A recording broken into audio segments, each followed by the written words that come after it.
I think it is because they were believed to have a dominant military, and they are struggling compared to what the world's expectations were. The one thing often left out from the narrative is that Ukraine in 2014 had a pathetic military. They had a very small professional corps, and then had to rely on militia for the rest. So when the breakaway republics first rose up, they initially had success pushing Ukraine back. But when the tide turned, Russia gave them the ultimatum that froze the war for the last 8 years.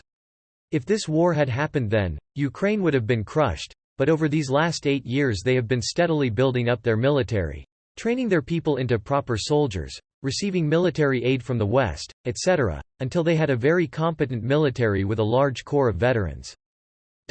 Russia's biggest strategic failure was giving Ukraine the necessary time to turn themselves into something more than a speed bump.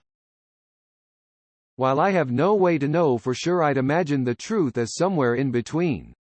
Both sides are trying to exaggerate the other's losses. What is kind of indisputable is that the invasion has not gone well for the Russians. They made a very obvious drive to capture Kiev immediately and failed to do so. Given the size and armament disparity between the two countries, that's a pretty stunning defeat. It's far from over though, as Russia still has all of the advantages, even if momentum is not on their side currently. Sad facts for sure. While it has been an inspiring defense for the Ukrainians, I just can't see this getting better for anyone. Putin isn't the type to back down, so I imagine the longer this goes on, the more brutality will be uncovered. It seems like Russia is having an issue of occupying Ukraine. But they seem to be destroying the country just fine. It is hard to keep an army in a country, isn't hard to drop bomb after bomb and flatten it. Seems like they will do what they did in 2014. Occupy a very small part close to their border where they don't have to spread themselves thin and keep an overarching threat of another full invasion to keep Ukraine from joining NATO. Everyone expected Russia to conquer Ukraine in like a week. Everyone both underestimated the Ukrainians and overestimated the Russians. Their performance has been a shit show. The fact that Putin does not control the country and is in fact pulling back and focusing specifically on the east is proof enough that things are going badly. I don't think everyone. I think Ukraine has been preparing a long time with the help of the West. I suspect the idea that Russia would conquer them in a week was partly Western propaganda. Putin's ego got played. You don't fire 150 FSB personnel because things are going well. You don't abandon Kiev and the western 90% of the country because things are going well. Also, the way Russian representatives keep making fools of themselves, like changing the goalpost of their operations. Plug for Bo of the Fifth Column on YouTube. I find his analysis and research to be balanced and carry a better understanding of nuance in the situation in Ukraine. Incidentally, he is also of the opinion that Russia is doing poorly and miscalculated big time. Even when balancing the exaggerated reports from both sides. I came to say the same for real. Bo is extremely well informed, knowledgeable, has been consistently right and admits when he wasn't. He doesn't sensationalize or exaggerate, and he goes out of his way to be fair in his examination. He reminds me of what news programs were supposed to be. And the short answer is Russia is absolutely doing as poorly as you think, maybe even more so. Russia has already lost by every metric, and despite their moving the goalpost, there's no outcome that could be described as a victory. There's of course much more to it, and I would suggest anyone who is interested in a thorough, honest coverage check out Bo's videos from the beginning of the invasion to now. They're all nice little bite-sized videos. It's a very manageable watch.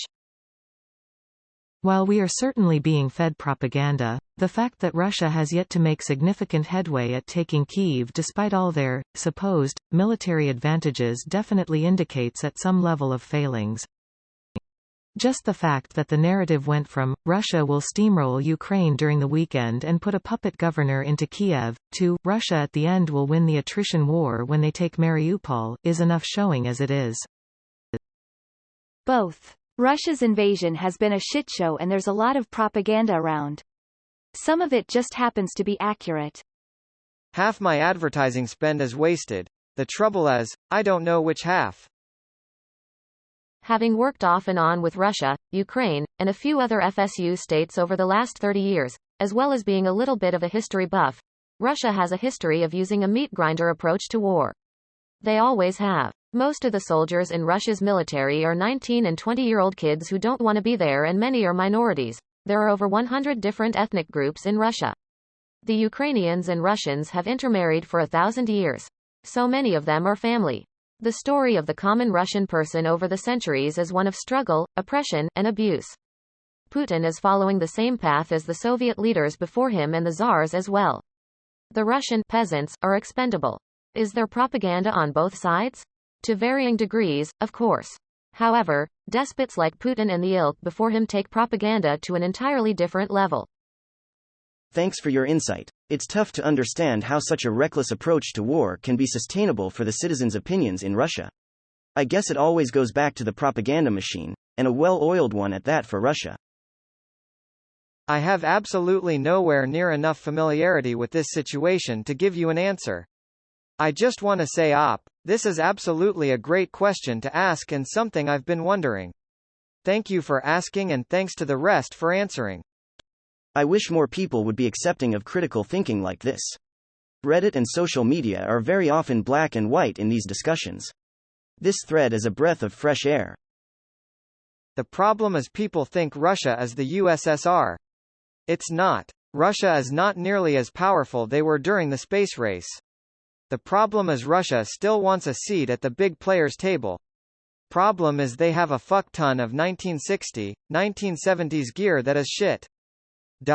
It's also very cultural. I once knew a Kazakh that grew up in the USSR and did military service.